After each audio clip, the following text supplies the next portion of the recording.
Une garde sans uniforme, plus redoutée que n'importe quelle armée, avance dans l'ombre et respire en cadence. Au Burkina Faso, saturé de soupçons, Ibrahim Traoré s'entoure d'hommes dont la loyauté se mesure dans les silences, pas dans les médailles accrochées au buste. Mais si cette fidélité devient muraille, que reste-t-il du souffle révolutionnaire qu'elle est censée protéger, et que devient la promesse de souveraineté partagée? Et si, derrière ces sentinelles invisibles, se jouait déjà le véritable destin d'un pays qui cherche sa voie, et le prix réel de sa sécurité? Lorsque l'on parle de la protection d'un leader comme Ibrahim Traoré, on pense immédiatement à des gardes présidentiels, à des soldats en uniforme, prêts à défendre coûte que coûte. Mais au Burkina Faso, il n'en est rien. La véritable protection se trouve dans les regards échangés, dans les silences, dans les gestes que l'on perçoit à peine. Ce qui distingue cette garde, c'est une fidélité forgée dans les tranchées, sous les balles et dans les moments de survie extrême. Un esprit collectif, plus que de simples ordres hiérarchiques. Mais cette loyauté, si précieuse et essentielle, pose aussi une question. Jusqu'où un système de protection basé uniquement sur la confiance personnelle peut-il garantir la pérennité de la révolution? Dans un pays où la trahison a souvent pris la forme d'un coup d'État, où les ennemis se cachent souvent parmi les proches, la question de la sécurité ne se limite pas à la protection d'une personne, mais devient le symbole de toute une nation, cherchant à se libérer des chaînes extérieures. Et cette question revient sans cesse. Qui protège-t-on réellement? Ibrahim Traoré ou la souveraineté retrouvée du Burkina Faso? Derrière la silhouette impassible de Ibrahim Traoré se cache une histoire méconnue, celle d'un homme forgé par la guerre, la survie et la méfiance. Son ascension au pouvoir, dans un pays où l'instabilité est presque devenue une norme, est marquée par la volonté de rompre avec les influences extérieures, tout en préservant l'intégrité du Burkina Faso. Mais cette quête de souveraineté s'accompagne d'un défi de taille. Comment sécuriser un leadership dans un environnement où la trahison peut surgir à tout moment? La réponse de Traoré est un modèle singulier. Sa garde rapprochée ne se compose pas de soldats d'élite traditionnelle, mais de frères d'armes, des hommes qui ont partagé les mêmes luttes, les mêmes privations. Ce n'est pas la force brute qui les distingue, mais une vigilance presque surnaturelle, une capacité à anticiper les menaces avant même qu'elles ne se manifestent. Leur protection dépasse le cadre physique. Elle est idéologique, nourrie par une méfiance profonde envers ceux qui cherchent à affaiblir la souveraineté africaine. Dans ce contexte particulier, chaque geste, chaque regard, chaque silence est une forme de protection, et chaque erreur peut coûter très cher. La discipline de la garde n'est pas imposée par des règles écrites, mais par des expériences vécues. Les épreuves du terrain, les embuscades, les tentatives d'assassinat. Toutes ces expériences ont sculpté une unité indestructible. Mais cette unité a un prix, l'isolement. Derrière cette barrière humaine se trouve un paradoxe. Si la loyauté est un bouclier contre les ennemis, internes et externes, elle peut aussi devenir une prison. Une protection excessive peut conduire à un contrôle qui prive le leader de la clarté nécessaire pour diriger. Ce dilemme, celui de savoir jusqu'où aller pour protéger sans enfermer, est au cœur de la révolution de Ibrahim Traoré. Qui protège-t-on réellement? La question reste ouverte. Ibrahim Traoré ou la nation? La révolution ou le leader? C'est un équilibre fragile que le Burkina Faso doit apprendre à maintenir. Autour de Ibrahim Traoré, chaque visage compte, mais peu demeurent. Les hommes qui forment son cercle rapproché ne sont pas des gardes du corps ordinaire. Ce sont des compagnons d'armes issus du même sol, des mêmes nuits, sans sommeil, où la survie se décidait à la seconde. Dans cette fraternité née de la boue et du feu, la loyauté devient instinct. Ce sont eux, ces silhouettes sans insigne, qui incarnent l'esprit de la révolution, protéger non pas un homme, mais une idée. Leur présence, souvent silencieuse, rassure une population ébranlée par des décennies de coups d'État et de tutelles étrangères. Pourtant, ce modèle de vigilance totale transforme la scène politique. L'État se resserre autour du capitaine, et la frontière entre protection et contrôle se brouille peu à peu. Les observateurs étrangers voient là un paradoxe, une souveraineté qui se défend si farouchement qu'elle risque de s'enfermer sur elle-même. Mais pour beaucoup de Burkinabés, cette garde représente un rempart moral contre la corruption et l'ingérence. La sécurité devient symbole de dignité nationale. Chaque geste d'un garde, chaque mot prononcé ou retenu façonne la perception du pouvoir. Et c'est là que tout commence. La confiance, rare et fragile, devient la ressource la plus précieuse du régime de Ibrahim Traoré. Alors, la question s'impose. Combien de temps une révolution peut-elle se maintenir lorsqu'elle repose sur un cercle aussi restreint? Tout commence par une rumeur, comme souvent au Burkina Faso. Une menace non vérifiée, un nom chuchoté dans un couloir, un message intercepté à la frontière nord. C'est ainsi que s'active le dispositif invisible autour d'Ibrahim Traoré. En quelques minutes, les itinéraires sont modifiés, les véhicules échangés, et le silence s'impose dans tout le périmètre. Aucun manuel étranger n'a enseigné cela. C'est une science née de la peur, perfectionnée par l'instinct. Dans un balai discret, la garde rapprochée du capitaine agit avec précision. Un signal visuel déclenche une procédure silencieuse, où chaque membre sait exactement quoi faire. Dans les heures qui suivent, des équipes se dispersent dans Ouagadougou, surveillant les marchés, écoutant les murmures des cafés où l'on parle politique. Les téléphones restent muets. La communication passe par des gestes ou des codes anciens. Puis, lorsque la tension retombe, la vigilance demeure, car au Burkina Faso, le danger ne disparaît jamais vraiment. Il change simplement de visage. C'est dans ce cycle sans fin que s'est forgée la légende de la garde de Traoré. Plusieurs attaques ont été déjouées avant même d'exister. Dans un cas resté confidentiel, un convoi suspect a été arrêté à 40 km de la capitale. Les hommes avaient prévu d'infiltrer un événement officiel. Rien n'a filtré. Aucun communiqué n'a été publié. Mais à Ouagadougou, le message s'est répandu. On ne trompe pas le capitaine. Ce mode opératoire repose sur un principe fondamental. Anticiper, toujours. Inspiré des pratiques des anciens samouraïs et des gardes prétoriennes de Rome, la garde burkinabé combine intuition et discipline. Chaque membre doit connaître par cœur les habitudes de Traoré, la main qu'il utilise pour saluer, le rythme de ses pas, les moments où il s'arrête avant de parler. Le moindre écart est un signal d'alerte. Mais cette efficacité a son revers. Les gardes vivent dans un état d'alerte permanent, à la frontière du fanatisme. Pour eux, la trahison n'est pas une éventualité, c'est une certitude différée. Et dans ce climat, la méfiance devient doctrine. Le système protège, mais il isole. Ibrahim Traoré, en cherchant à se prémunir contre les pièges du passé, risque d'en construire de nouveaux.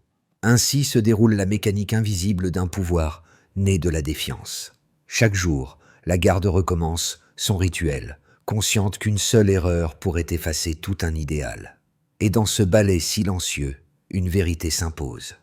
Au Burkina Faso, la loyauté n'est pas un mot d'ordre, c'est une condition de survie. Dans le système de sécurité d'Ibrahim Traoré, tout repose sur une règle d'airain, la méfiance organisée. En 2 ans, plus de 70% des menaces potentielles identifiées ont été neutralisées avant même qu'elles ne se concrétisent. C'est un taux exceptionnel dans un contexte sahélien où la plupart des régimes tombent en quelques mois. Cette efficacité découle d'un réseau d'observation humaine, plus que technologique. Dans un pays où moins de 25% du territoire dispose d'une couverture numérique stable, la vigilance repose sur les hommes, pas sur les circuits. Chaque garde s'est formé à lire les micro-expressions, à déceler la peur derrière un sourire, à détecter l'imposture dans le regard. Cette approche, bien que rudimentaire, surpasse souvent les dispositifs importés d'autres nations africaines, trop dépendants des outils électroniques. Lors d'une simulation d'attaque menée en 2024, 98 secondes ont suffi à la garde pour identifier la faille, isoler la menace et réorganiser la ligne de défense autour du capitaine. Une performance qui a surpris même les conseillers militaires étrangers observant l'exercice. Le résultat n'était pas le fruit du hasard, mais celui d'un entraînement permanent fondé sur des scénarios vécus, embuscades, intoxication, infiltration. Pourtant, derrière ces succès, se cache une réalité plus inquiétante. Le taux d'épuisement des membres de la garde atteint près de 40% au bout de 18 mois de service. Vivre dans un état d'alerte constant transforme les hommes en sentinelles insomniaques, incapables de faire confiance à quiconque. C'est le prix psychologique d'une vigilance absolue. Les experts en sécurité soulignent un dilemme. Une garde trop performante finit par créer une bulle. En contrôlant tous les flux d'informations, elle risque d'isoler Ibrahim Traoré des signaux réels venus du terrain. Ce fut le cas dans d'autres régimes africains où la protection extrême s'est muée en censure, puis en isolement stratégique. 3 tentatives de déstabilisation ont été déjouées depuis 2023. Aucune réforme politique majeure n'a suivi ces victoires.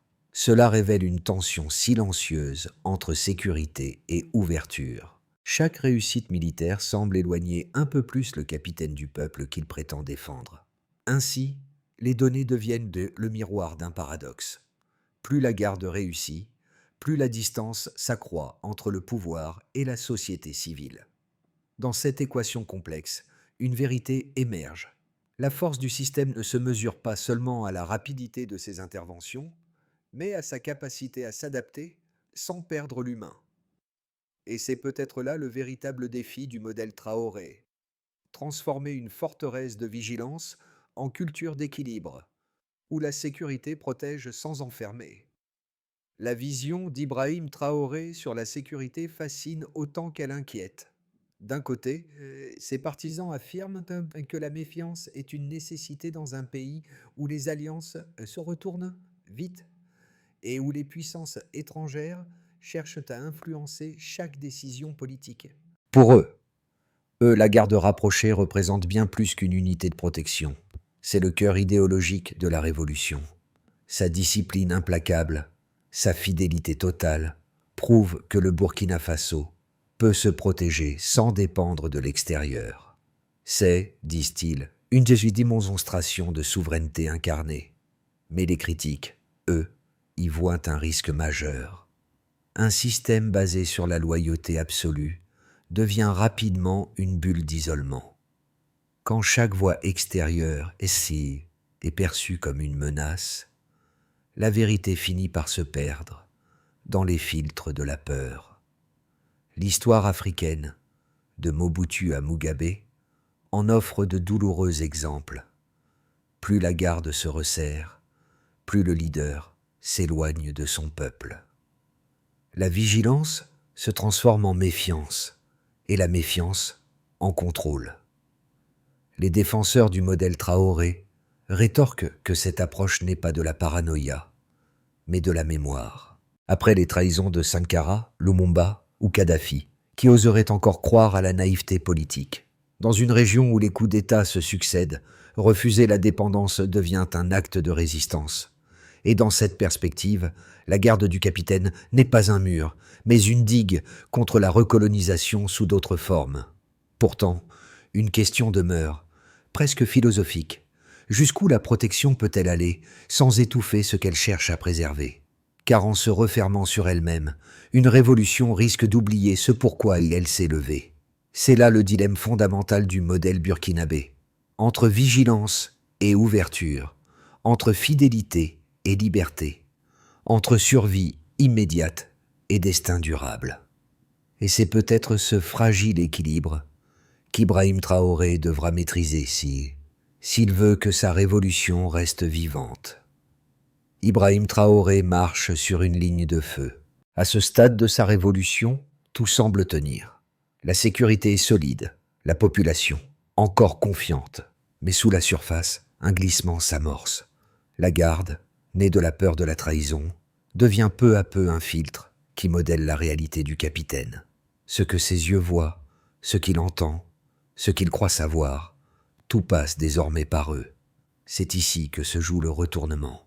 Ce système, conçu pour prévenir le chaos, risque d'en créer un nouveau, celui de l'isolement du pouvoir.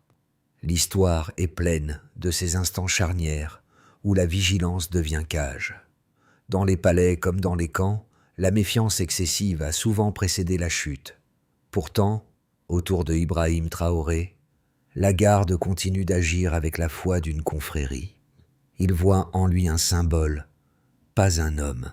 Et c'est peut-être cette conviction, à la fois noble et dangereuse, qui décidera du destin du Burkina Faso. Car au cœur de cette révolution, une vérité s'impose. Protéger trop, c'est parfois commencer à perdre. Les choix d'Ibrahim Traoré ont déjà transformé le Burkina Faso bien au-delà du cercle présidentiel. La stabilité politique, fragile depuis des décennies, s'est renforcée. Le nombre de tentatives de déstabilisation a chuté de près de 60% selon plusieurs sources sécuritaires locales. Dans les régions anciennement instables comme le Sahel et l'Est, la simple présence des forces loyales au capitaine a suffi à freiner les offensives terroristes. Mais cette stabilité a un prix, la centralisation du pouvoir. Les décisions stratégiques se concentrent désormais autour d'un noyau restreint, difficile d'accès, où la loyauté prévaut sur la compétence. Le climat de confiance relative a encouragé un regain d'investissements régionaux, notamment dans les secteurs miniers et agricoles. Cependant, l'opacité croissante des circuits décisionnels effraie certains partenaires étrangers. Les chiffres de la Banque ouest-africaine de développement montrent une baisse de 15% des flux entrants depuis 2024. La méfiance envers les observateurs extérieurs, bien que compréhensible, crée un effet d'auto-isolement économique. L'indépendance revendiquée d'Ibrahim Traoré face aux puissances occidentales lui a valu autant d'admiration que de méfiance. Le Burkina Faso s'est rapproché de pays non alignés et de certains partenaires africains partageant le même idéal de souveraineté. Cette réorientation géopolitique a renforcé son influence dans la région, mais au prix d'une tension avec la Communauté économique des États de l'Afrique de l'Ouest, CEDEAO. Le pays joue désormais une partie d'échec délicate, maintenir sa liberté sans se couper du reste du continent. Pour le peuple burkinabé, la garde de Traoré symbolise la résilience. Les jeunes, surtout, voient en elle une promesse, celle d'une Afrique qui se protège seule. Pourtant, des signes d'inquiétude apparaissent. Dans les campagnes, certains craignent que la révolution ne devienne le privilège d'un cercle fermé. La population, qui avait salué la prise de pouvoir du capitaine comme une renaissance, commence à réclamer plus de transparence et de participation. Ainsi, la garde personnelle du capitaine agit comme un miroir de la société qu'il dirige, forte, disciplinée, mais enfermée dans ses propres certitudes. Si la protection d'Ibrahim Traoré a offert au Burkina Faso un répit historique, elle pose aujourd'hui la question fondamentale de sa durabilité. Une révolution peut-elle survivre à sa propre forteresse? À l'horizon d'une année, plusieurs chemins s'offrent au Burkina Faso sous la conduite d'Ibrahim Traoré. Dans une première voie, le modèle de vigilance se consolide sans basculer dans la fermeture. Les institutions s'adaptent au style de commandement du capitaine, en intégrant peu à peu les principes de discipline et de loyauté dans les structures civiles. Les programmes d'éducation militaire s'élargissent à la formation éthique et à la citoyenneté, renforçant la cohésion entre armée et population. La sécurité demeure forte, et le gouvernement gagne un sursis politique de 12 à 18 mois pour transformer l'essai. Dans une perspective plus ambitieuse, le système de protection devient un modèle régional. En transformant sa garde en académie de sécurité panafricaine, Ibrahim Traoré réunit d'autres États du Sahel autour d'un pacte de défense mutuelle. Cette coopération, fondée sur la confiance et la transparence, marque une rupture avec la dépendance historique envers les puissances extérieures. L'économie locale se rouvre grâce à cette stabilité retrouvée, et le Burkina Faso devient un symbole de souveraineté africaine assumée. Mais un risque plus sombre existe. Le cercle se resserre. La garde, de protectrice, devient barrière. L'accès à Ibrahim Traoré se réduit. Les critiques sont perçues comme des menaces. Et la peur s'installe jusque dans les ministères.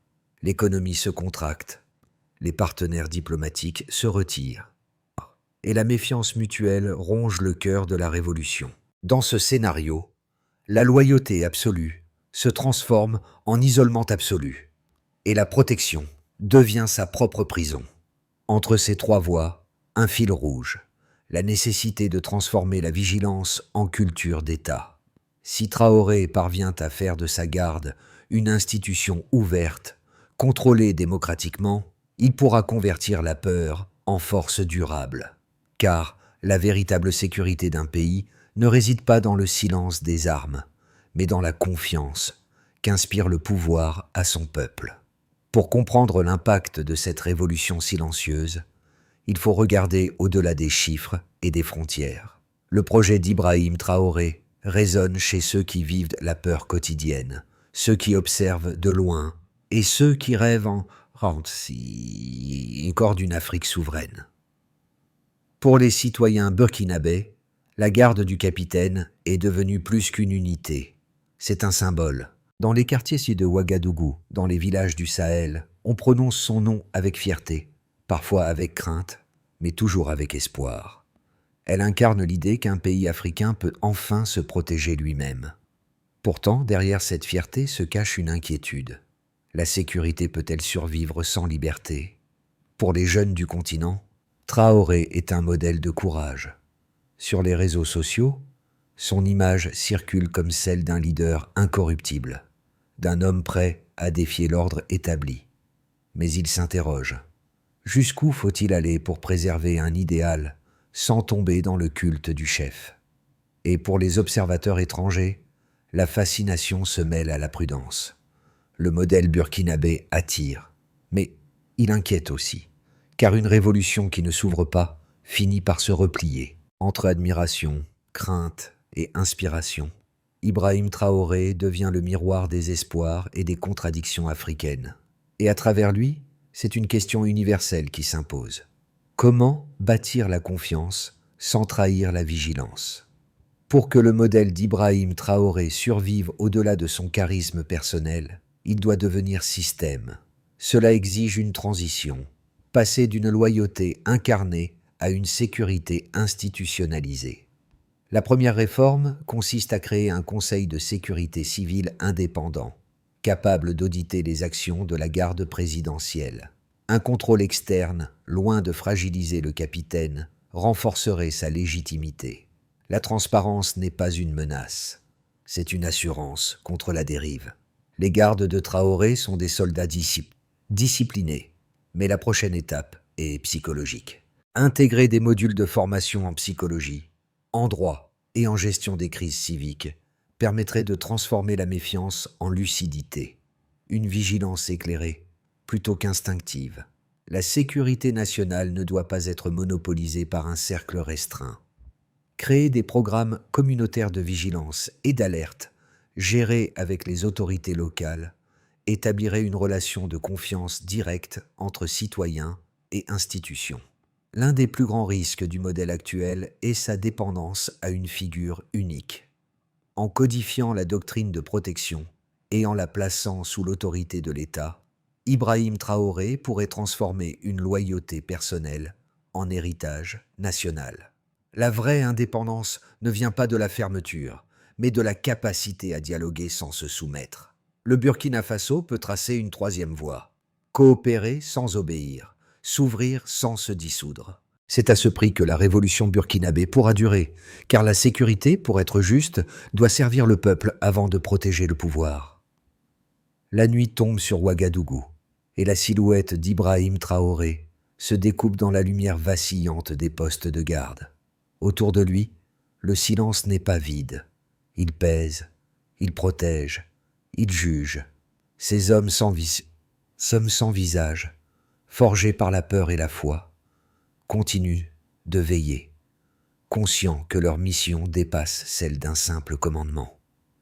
Ils ne défendent pas seulement un chef, mais une idée, celle d'un continent capable de se tenir debout, sans tuteur ni chaînes invisibles.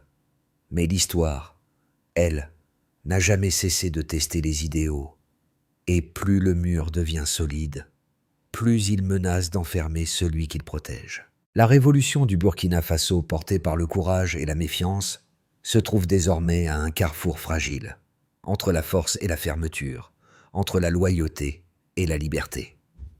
Dans cette tension, Ibrahim Traoré symbolise à la fois l'espoir et le danger d'une ère nouvelle. Si son regard reste tourné vers le peuple, la révolution vivra. Sinon, elle s'éteindra derrière les murs qu'elle a bâtis pour se sauver. Et alors, l'Afrique retiendra la leçon. Toute forteresse finit par tomber, sauf celle que l'on construit dans le cœur des hommes. Il ne reste plus que le silence et les questions. Le Burkina Faso avance, porté par un rêve forgé dans la poussière et la défiance. Ibrahim Traoré, figure à la fois militaire et mythique, se trouve à un point d'équilibre fragile, entre l'homme et le symbole, entre la protection et l'emprisonnement. Sa garde, reflet de cette tension, incarne le courage africain mais rappelle aussi le risque des révolutions enfermées dans leur propre ombre. L'enjeu désormais n'est plus seulement de défendre un leader, mais de bâtir une culture de sécurité partagée. Une révolution ne triomphe vraiment que lorsqu'elle survit à celui qui l'a commencée. Alors, la question demeure ouverte, suspendue dans l'air brûlant d'Ouagadougou. Que veut-on protéger, au fond? Un homme, une idée, ou l'avenir d'un peuple entier? Et vous, lecteurs, citoyens, témoins du monde, croyez-vous qu'il soit encore possible de protéger sans enfermer?